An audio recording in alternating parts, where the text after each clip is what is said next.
प्रभु यीशु मसीह की स्तुति हो। शीघ्र ही आने वाले प्रभु यीशु मसीह के पवित्र नाम में सभी भाई और बहनों को मेरा धन्यवाद। एक प्रार्थना के साथ हम इस वचन का मनन शुरुआत करेंगे। सर्वशक्तिमान एवं दयालु प्रभु, धन्यवाद करते हैं प्रभु इस अवसर पर वचन के साथ अपने भाई और बहनों के बीच में हमको मौका दिया है लेकर आने के लिए हम धन्यवाद करते हैं प्रभु। हमारा कोई योग्यता नहीं प्रभु, लेकिन आपकी पवित्र आत्मा की अगुवाई से हम इस वचन को हाथों में लेते हैं, और जब हम इस वचन की घोषणा करते हैं पवित्र आत्मा की अगुवाई से, और वह अगुवाई से हो और ना कि मेरे से हो प्रभु। हम सब कुछ मांगते हैं प्रभु यीशु मसीह की पवित्र और मीठे नाम से, आमीन। आज की थोड़ी देर के मनन के लिए एक बहुत ही परिचित एक विषय में, बहुत लोगों, शायद ही कोई दुनिया में ऐसा होगा जो इसके बारे में ना सुना होगा। कोई इसके बहुत सारे सिनेमा भी बन चुके हैं, कहानियाँ भी बहुत कुछ है, और इसके बारे में मैं नहीं लगता कि दुनिया में कोई ऐसे व्यक्ति होगा जिसे जानता नहीं होगा, अच्छी तरह से सभी को जानता हो। इस विषय है उड़ाऊ पुत्र के बारे में। उड़ाऊ पुत्र का एक दृष्टांत है। प्रभु यीशु मसीह जब इस धरती पे था अपने चेलों को बताता है उड़ाऊ पुत्र का दृष्टांत। बोलने का मतलब इस धरती पर जो मनुष्य की अवस्था है उसे सही तरीके से दर्शाता है। उसके लिए लूका रचित सुसमाचार उसका 15वां अध्याय उसका 11 से लेकर 23 तक हम पढ़ेंगे। लूका रचित सुसमाचार उसका 15 अध्याय उसका 11 से लेकर 23 तक। फिर उसने कहा, किसी मनुष्य के 2 पुत्र थे। उनमें से छोटे ने पिता से कहा, हे पिता, संपत्ति में से जो भाग मेरा हो वह मुझे दीजिए। उसने उनका अपनी संपत्ति बांट दी। बहुत दिन न बीते कि छोटा पुत्र सब कुछ इकट्ठा करके दूर देश चला गया और वहाँ कुकर्म में अपनी संपत्ति उड़ा दी। जब वह सब कुछ खर्च कर चुका तो इस देश में बड़ा अकाल पड़ा और वह कंगाल हो गया। इसलिए वह उस देश के निवासियों में से एक से यहाँ जा पड़ा।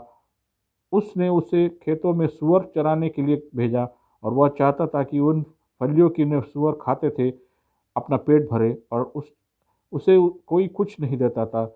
जब वह अपने आप में आया तब वह कहने लगा, मेरे पिता के कितने ही मजदूर भोजन से अधिक रोटी मिलती है और मैं यहाँ भूखा मर रहा हूँ। मैं अब उठकर अपने पिता के पास जाऊँगा और उससे कहूँगा कि पिताजी, मैंने स्वर्ग का विरोध में और तेरी दृष्टि में पाप किया है। अब इस योग्य नहीं रहा कि तेरे पुत्र कहलाऊं।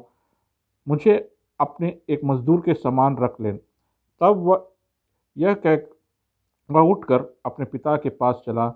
वह अभी दूर ही था कि उसके पिता ने उसे देखकर तरस खाया और दौड़कर उसे गले लगाया और बहुत चूमा। पुत्र ने उसे कहा, पिताजी, मैंने स्वर्ग के विरोध में और दृष्टि में पाप किया है और अब इस योग्य नहीं रहा कि तेरे पुत्र कहलाऊं। परंतु पिता ने अपने दासों से कहा, झट अच्छे से अच्छा वस्त्र निकालकर उसे पहनाओ और उसे हाथ में अंगूठी और पाँव में जूतियाँ पहनाओ, और पला हुआ बछड़ा लाकर उसे, ताकि हम खाए और आनंद मनाएंगे। प्रभु यीशु मसीह की स्तुति हो। मैंने जैसे कहा कि बहुत परिचित एक दृष्टांत है पवित्र शास्त्र में। हम देखते हैं कि एक पिता के 2 पुत्र हैं।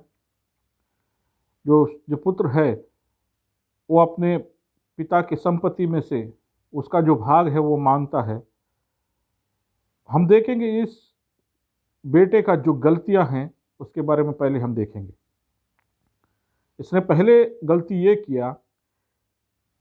उसका यही था, उसने अपने पिता से हक मांगा जो उसका कोई हक ही नहीं, जो उसका पिता का मर्जी है किसे दे नहीं दे, लेकिन ये जबरदस्ती उससे पूछता है मुझे अपना हक दे।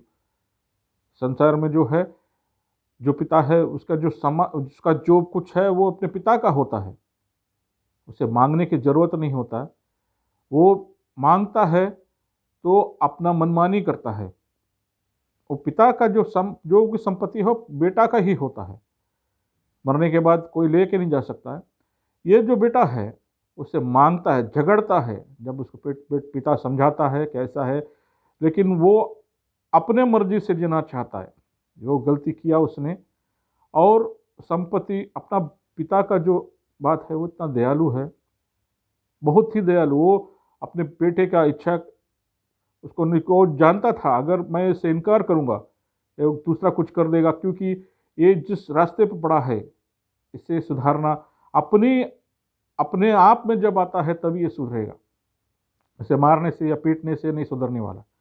इसके दूसरे गलती यह किया उसने, अपने बाप के घर से, अपने पिता के घर से उस दहलीज को पार किया। उस मतलब वो जिस पिता के साथ उसने जिंदगी बिताई, उसको पैदा किया, उसको बड़ा किया, वो जब उसके पिता के घर से दहलीज से बाहर कदम रखा, उसने अपने पिता से रिश्ता तोड़ दिया। रिश्ता तोड़ दिया उसने अपने पिता के साथ। अब हाथों में पैसा, दुनिया का उसको सब कुछ ऐसा दिख रहा था, वो अपने पिता से मुंह फेर लिया और संसार की ओर उसने अपना मुंह कर दिया। उसको देखा संसार में इतने खुशियां है, अरे बाप रे, मैंने अपने पिता के घर में इतने खुशियां नहीं देखा, आज मुझे इतनी खुशियां हैं। दुनिया के हर इंसान का हालत यही है। एक व्यक्ति के पास संपत्ति है तो उसको इतना खुशी, उसको इतना इतना इतना कुछ उसको नजर आता है, उसको दुनिया में सब कुछ, सुख संपत्ति सब कुछ दिखता है उसको। एक बात मैं आपसे बताना चाहता हूं, जो व्यक्ति अपने पिता के घर से दहलीज से अपना कदम बाहर रख देता है, उसको उसकी जिंदगी की उसका शुरुआत, उसका बुराई का शुरुआत उसका शुरू हो जाता है। जब हम ये एक बात सोचना चाहिए, जब एक मछली जब पानी में रहता है, वो बाहर देखता है तो उसको बहुत खुश होता है, अरे मैं क्यों ऐसा नहीं, मैं ऐसा क्यों नहीं हो सकता। लेकिन वो मछली खुद का बाहर आ जाता है तो उसका बुराई शुरू हो जाता है, उसका अंत उसका शुरुआत हो जाता है। ऐसे ही इस बेटे ने अपने पिता के घर के दहलीज से बाहर रखा और उसकी अंत का शुरुआत हो चुका, उसका बुराइयों का शुरुआत हो चुका था। संसार की हालात ऐसे, जो भी बच्चा जो अपने पिता के संगति से बाहर होकर दुनिया के कदम रखता है, वो बुराइयों के बीच पड़ जाता है। और जिसके पास संपत्ति हो, उसमें घूड़ के जैसा होता है, गुड़ में जैसे मक्खियां के भिन्न बनाता है। पैसा जिसके पास है, उसके पास मक्खियां भिन्न बनाने जैसे लड़कियां होगा, दोस्त होंगे जो उसके संपत्तियों पे अय्याशी करने के लिए आते हैं। ऐसा ही हुआ इस बेटे के साथ, इतने दोस्त, इतनी लड़कियां, सब कुछ अय्याशी करने लगा उसको, अय्याशी को पर अय्याशी। क्या हुआ उसके पास, धीरे धीरे संपत्ति खत्म होने लगा, उनके दोस्त भी धीरे धीरे गायब होने लगा। जब दोस्त गायब हो गए तब सब कुछ, संपत्ति खत्म हो गया, जो लड़कियां जिसके पास मंडरा रहे थे वो गया। तब उसको जिंदगी की थोड़ी असलियत उसको समझ में आया, तभी इसको समझ में आया कि जिंदगी का असलियत। तब क्या कर सकता है वो, कुछ भी नहीं कर सकता। वो अब उस देश के एक व्यक्ति के पास गया नौकरी के लिए, उधर अकाल पड़ा हुआ है। पहली बात समझ लेना चाहिए, अकाल जब पड़ा होता है, दाने दाने के लिए मोहताज होता है, लोग कुछ खाने को नहीं मिलता है। तो ऐसे में जो व्यक्ति संपत्ति से भरा हुआ था, जिसके पास हजारों नौकर थे, उसके पास कई नौकर थे उसके पास, वो आज किसी के पास नौकरी मांगने जाता है। ये बड़ी दुख भरी अवस्था है। जिसके पास हजारों नौकर थे, कई नौकर थे, वो आज किसी एक व्यक्ति के पास नौकरी मांगने जा रहा है। और नौकरी भी कैसा, सूअर के पास। आप सोचना चाहिए, अकाल के समय में सूअर तो वैसे भी भूखा और सबसे गंदा, एक इंसान का सबसे आखिरी जो है दर्शाता यही है। और सुख में, खुशी में जब शुरुआत होता है, उसका अंत सुअर के साथ उसका अंत होता है। क्या होता है सुअर सबसे गंदा जानवर है, कीचड़ में रहना चाहता है और सबसे गंदगी खाने वाला होता है। सबसे गंदा, जो अपना मनुष्य को टट्टी भी खाने वाला होता है, ऐसा जीव है ये सुअर। मैंने सुअर को देखा, हमारे जिधर रहते उसके पीछे, उसके घर थोड़ा नज़दीक में सुअर, मैं उसको बहुत बार उसको जब देखा, सुअर जब खाता है उसके नज़दीक जो आता है उसको आक्रमण, कोई अगर उसको खाने के ऊपर झपटता है वो उसके ऊपर आक्रमण करने लगता है। तो ये जो लड़का है, ये जो बेटा है, ये जाके वो सुअर में से जो फलियां है छुड़ाने की कोशिश करता है। क्या आप सोचते कि सुअर दे, वो सुअर के साथ झगड़ना पड़ा उसको भी, फिर भी नहीं मिलता था। सुअर उसको छोड़ेगा नहीं, उसको वो उसको काटेगा, उसको उसकी जख्म देगा उसको। तभी उसको होश आया, तभी उसको होश आया कि मेरे पिता के घर में इतने चीज है, इतने चीज है, इतने खाने के लिए बच जाता है, मैं क्यों इधर कर रहा हूं। मैं आपसे एक बात कहना चाहता हूं, अगर वो वापस जाना भी चाहे तो वापस नहीं जा सकता, क्योंकि उसने सारी संपत्ति बेच के उसके बाप से झगड़ कर उसने रिश्ता तोड़कर आ गया। यही एक महत्वपूर्ण पॉइंट है। एक ऐसा एक जगह है, वक्त है, जब मनुष्य सोचता है कि मैं कैसे अपने पिता के पास जाऊं। यही यही वक्त है, उसी वक्त है जब प्रभु यीशु मसीह उसके पास अपने पिता के भेजा हुआ पुत्र जो है, जो हम उस कीचड़ में दलदल में फंसे हुए थे, हम उस दलदल में फंसे हुए थे, हमें किसी प्रकार से छुटकारा पाने की कोई कोई उम्मीद नहीं था। हमारा पिता परमेश्वर ने अपने इकलौते बेटे प्रभु यीशु मसीह के संसार में भेजा, हमें उस गंदगी से बाहर निकालने के लिए, हमें उस गंदगी से बाहर निकालेंगे। हमारा प्रभु यीशु मसीह जो है वो हमको उस गंदगी से बाहर निकालेगा, हमको माफ नहीं, हमको उस गंदगी से बाहर निकालेगा। लेकिन हर गलती के लिए एक सजा होता है, हर गलती के लिए एक सजा होता है। बहुत बड़ा गलती किया इस व्यक्ति ने, इस लड़के ने बहुत बड़ा गलती किया। उसका सामान, उसका अगला जो उसका कदम था नरक की ओर था, उसका नरक की ओर था, वो जाने वाला था। उस नरक का जो पीड़ा सहना था उसको, उस प्रभु यीशु मसीह उसके पास आया, उस व्यक्ति के पास आया जिसे निकालने के लिए कोई उम्मीद नहीं था। प्रभु यीशु मसीह ने कहा, मैं तुम्हारा जो कर्ज है, मैं तुम्हारा जो दंड है, वो मैं अपने आप ऊपर लूंगा, अपने आप अपने ऊपर लूंगा। मैं तुम्हारा जो दंड है, तुमने जो गलती किया उसका गलती, तुम उस सजा भुगतने के लिए तुम नहीं सकता, तुमसे नहीं हो सकता। उस नरक का दंड हर मनुष्य की ही हालत है। वो अपने पिता के घर से उसको छोड़कर उस जगह से आ गया और ऐसे वापस जा नहीं सकता है वो दंड के बगैर। वो दंड क्या है? प्रभु यीशु मसीह ने अपने ऊपर सह लिया, अपने ऊपर उस क्रूस पर सह लिया। जो दो नरक का जो सारा दर्द है, सब कुछ उसने अपने ऊपर सह लिया। अब कैसे में वो वापस जा सकता है? ये संसार के जो कुछ ये लोग, दुनिया के जो भी जगह, जो कुछ इस दुनिया के रीति रिवाज है, वापस हमको परमेश्वर के पास लेके नहीं जा सकता। वो हम जिस रास्ते से निकले हैं वैसे जाते जाते जाते नरक की ओर जाएगा। और उसने, अगर बहुत सारे दुनिया में ऐसे हैं कि हमको अच्छा रास्ता दिखाता है, लेकिन उस अच्छे रास्ते में हम अगर वही सुनता है तो जाएंगे सिर्फ नरक में, हमको कोई रास्ता नहीं। प्रभु यीशु मसीह एक ऐसा है जो हमारे कर्ज को, हमारे जो जो दंड था वो अपने ऊपर लेकर वो सब कुछ उसने सह लिया। अब उसने, प्रभु यीशु मसीह ने क्या कहा? अब तुम्हें पिता के पास जाना है तो क्या करना है? बहुत बड़ा काम करना है। अभी तुमने अपने पिता से जो है पीठ दिखा दिया था और संसार की ओर अपना मुंह, अपना चेहरा दिखा दिया, आंखें संसार की ओर किया था, संसार की ओर किया था। अब क्या करना है? अब तुम्हें पलटना है, पलटना है। आप संसार को अपना पीठ दिखाना है, संसार को अपना पीठ दिखाना है, अपना चेहरा, अपनी आंखें अपने परमेश्वर की ओर दिखाना है।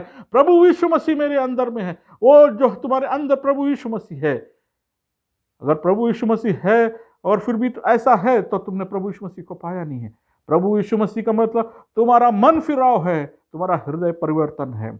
इस व्यक्ति के जीवन में भी यही हुआ था, यही हुआ था। उसने अपना मन फिराया, उसने अपने अपने हृदय को परिवर्तन किया, वो पलट गया, वो अब संसार को पीठ दिखाने लगा और अपने पिताजी की ओर अपना आंखें न दिखा और उसके ओर चल पड़ा, देखो कितना बढ़िया, बहुत बढ़िया काम किया उसने। संसार को अपना पीठ दिखाया और अपने पिताजी की ओर अपनी आंखों को देखा, वो चेहरा उस तरफ देखा और चलने लगा। हमारा मनुष्य का अवस्था भी यही है। जो कोई प्रभु यीशु मसीह को पाया है उसके ओर देखकर चलिए, उसके ओर देख कर चलिए और घर की ओर चलिए। जो हमने छोड़ आया था जिस घर को, उस घर की ओर चलिए। हमारा पिताजी इंतजार कर रहा है, हमारा पिताजी इंतजार कर रहा है। देखो इतना बढ़िया काम किया हो, इतना बढ़िया। हम जब उस जगह से वापस जा रहे हैं, हमारा पिताजी इंतजार कर रहा है। ये नहीं कि वो हम उधर जाएंगे, लेकिन हमारा पिताजी भाग कर आता है। अब जिस अवस्था में हो, जिस अवस्था में हो तुम, हम खूनी हो, व्यभिचारी हो, डकैत किया हो, जो भी हो, किसी अवस्था में हो, देखो उस लड़के का हालत कैसा था। कपड़े फटे हुए, उसका चेहरा बिगड़ा हुआ, उसका हर चीज, उसके उसके पाँव में जूता नहीं, बदबूदार, सुअर के बीच में रहने वाला बदबूदार, ऐसा इंसान जो मैं कहता हूं जो घिनौना से घिनौना पाप भी किया है, वो परमेश्वर के उपस्थिति में जब प्रभु यीशु मसीह को स्वीकार करके जब उसके पास वापस आता है, हमारा प्रभु अपना परमेश्वर भाग कर आएगा, हमें गले लगाएगा। इसका मतलब ये नहीं, संसार में ये नहीं कि तुम ये सब गलती करोगे, मसीह से वो जो परमेश्वर से हमने अपना मन परिवर्तन कर लिया और हृदय को परिवर्तन कर लिया तो हमको इस संसार की जो दंड से बच जाए। हमारे संसार में जो दंड है वो हमको मिलेगा, जो देश का कानून है उसकी सजा हमको मिलेगा, लेकिन हमारा देश वो जो है इस संसार का कानून है। लेकिन हमको अनंत काल जीना है। अनंत काल जीने के लिए प्रभु यीशु मसीह को स्वीकारा है वो व्यक्ति ही वापस आ सकता है, वापस आएगा। तो ये पिताजी जो भाग के आके गले लगा रहा है उस पुत्र को, हमें क्या दर्शाता है? हम किसी भी अवस्था में हो, किसी परेशानी में, मैं अपने सोचता मेरे बच्चा अगर ऐसे भाग कर वापस आता तो मैं उसको गले नहीं लगाता, उसको बोलता जा तू पहले नहा के आई बदबूदार इंसान, ऐसे कहता था। लेकिन यहां हमारा पिताजी जो है, हमारा परमेश्वर जो है, उसे गले लगाता, उसको चूमता है। कोई योग्यता नहीं था, कोई योग्यता, सब कुछ बेच खाया था, कोई योग्यता नहीं था, उसे चूमता है, उसे चूमता है। कितना महान कार्य किया है। उसको लेकर जाकर उसको नहलाता है। 3 कार्य उधर करता है परमेश्वर, उधर 3 कार्य करता है। ये सबसे महत्वपूर्ण बातें हैं। उसको एक अच्छा वस्त्र पहनाता है, उसको अंगूठी पहनाता है और उसके पाँव में जूता पहनाता है। ये हमको ये बहुत कुछ दर्शाता है भाइयों, बहुत कुछ दर्शाता है। हमारा पुराना चोला उठा के बाहर फेंक दिया, एक नया कपड़ा हमको पहनाया है। ओ अनंत काल का जीवन का जो एक हमको दिया है, हमको एक कपड़ा जो दिया है, हमको नया, हमको डाल दिया हमारे ऊपर, एक कपड़ा हमारे ऊपर डाल दिया है, पुराना हमारे ऊपर फेंक दिया। अब हमारे में वो मैल नहीं है, हमको धो के साफ कर दिया। हमारा प्रभु यीशु मसीह के पवित्र लहू से हमको धो के साफ कर दिया है। अभी नया जो कपड़ा पहना हुआ है, वो परमेश्वर का जो अनंत काल का जो अंदर जाने के लिए वो जो नया कपड़ा पहनाया है। और अंगूठी क्या दर्शाता है हमको? अंगूठी दर्शाता है कि मैं तुम्हारा सिक्का तुम्हें जमा चुका हूं, कि अब तू मेरा पुत्र है, अब तू मेरा बेटा है। वो सिक्का जमा चुका है तुम्हारे ऊपर। उस अंगूठी पहनाने का मतलब क्या होता है? तुम्हारे ऊपर अधिकार जता दिया है। अधिकार, वो अधिकार है जो अंगूठी पहनाने का। ये है हमारा प्रभु का दया जो है। जूता जो पहनाता है, अब तक तू ठोकरे खाता था, तुम्हारे पाँव में जख्म हुआ है, पाँव में जख्म हुआ है। अब मैं जो तुझे जूता पहने, इसके बाद तुझे कभी ठोकर नहीं खाएगा। यही प्रभु हमको दर्शाता है। ये 3 चीज दिया है हमको। कपड़ा हटाया है, हमारा मैल हटाया है, अंगूठी पहनाया है, हमको अपना अधिकार दिया है वापस। हम खो गए थे, हम मर गया था, हमको फिर से जिंदा उठा के हमको अंगूठी पर हमको अधिकार दिया है, उसका संतान होने का अधिकार दिया है। जूता पहना, जब तक हम इस संसार में चले हमको कभी चोट नहीं लगे, हमको हमेशा परमेश्वर के साथ, हमको जो प्रभु यीशु मसीह के सब विश्वास करके हम आगे निकले हैं, परमेश्वर हमको अनुग्रह करेगा। ये 3 चीज हमको दिया है। भाइयों और बहनों, मैं आपसे यही विनती करता हूं कि जो कोई प्रभु यीशु मसीह को ना स्वीकार किया हो और संसार की ओर चल रहे हैं, वो ऐसे चलते रहेगा। शायद वो कुछ भी नहीं करता हो, ये व्यभिचार नहीं करता हो, डकैती नहीं डलता हो, कोई भी पाप ऐसे नहीं कर, संसार में जो पाप हो नहीं करता हो, लेकिन उसका जिंदगी यूं ही चाहते चाहते नरक में खत्म हो जाएगा। पलट के देखने का रास्ता नहीं है। पलट के देखने के लिए सिर्फ और सिर्फ प्रभु यीशु मसीह से होगा। वो उसको जो स्वीकार करते हैं, वो तुमको पलटाने का लिए ताकत देगा, पलटने का तक वो तुमको उस पिता के पास ले जाएगा। वो उस पिता के पास लेके जाने के लिए सिर्फ और सिर्फ दुनिया में, आसमान के नीचे और धरती के ऊपर प्रभु यीशु मसीह के सिवाय कोई और नहीं है। मैं आग्रह करता हूँ विश्वासी, मैं आप लोग से उम्मीद करता हूँ भाइयों बहनों, कि इस प्रभु यीशु मसीह पे स्वीकार कीजिए। हम सब भटके हुए थे, हम सब उस पिता के घर से, दहलीज से हम बाहर निकल चुके थे, पीठ दिखा दिया था अपना परमेश्वर के। आज परमेश्वर हमसे यही चाहता है, जो हम दुनिया के अपने पिता के ओर अपना पीठ दिखा रहे थे, वही हमसे चाहता है कि हम वापस दुनिया को पीठ दिखाएं और चेहरा परमेश्वर की ओर, आंखें उसकी ओर। हम यही उम्मीद करते हैं। इस वचन से प्रभु हमें अनुग्रह करे। प्रभु यीशु मसीह की स्तुति हो। आमीन।